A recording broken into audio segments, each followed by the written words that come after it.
Hello, humans. Flash the Crypto Cat is back. And wow, the first week of December was like someone shook the entire global financial market upside down and forgot to say sorry. Or maybe... First up, the great puppet master, the market's emotional support animal, the entity everyone watches with bated... No rate cuts yet, folks. They haven't officially done the deed. But the market?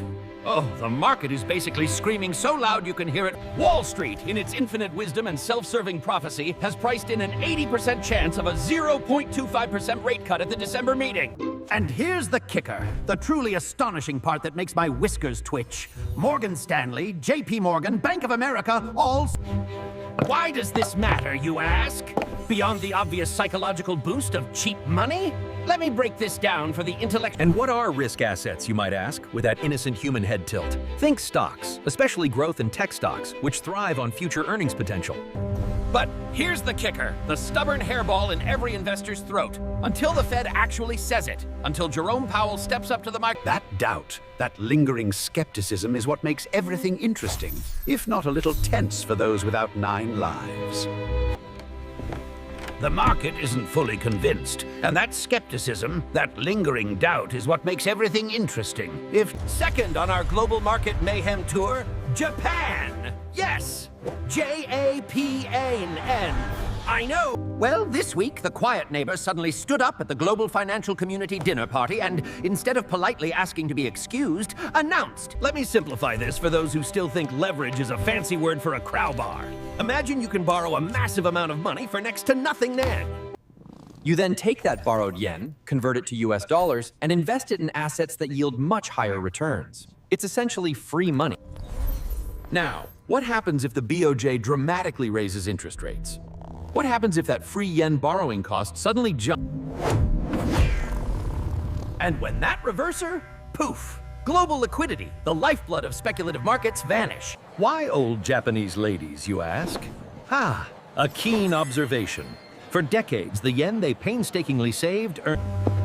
But for the rest of us, and by us, I mean anyone trying to make money in the market, the BOJ's potential shift is a massive... And trust me, navigating a financial tempest is infinitely harder than simply batting a piece of string.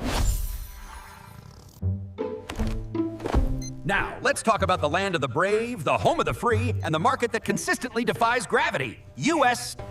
The general sentiment among investors? Basically a resounding chorus. The Fed will save us, don't worry. Rome has our backs. Retail earnings, believe it or not, were surprisingly strong. Ulta Beauty saw an astonishing 12.7% increase. Meanwhile, Victoria's Secret soared almost 18%.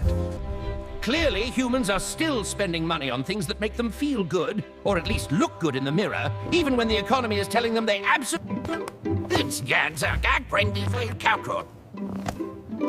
This disconnect that even I. It's a lifestyle choice, I suppose. Just make sure your portfolio isn't as impulsive as your shopping cart. Just make sure your portfolio isn't as impulsive as your shopping cart.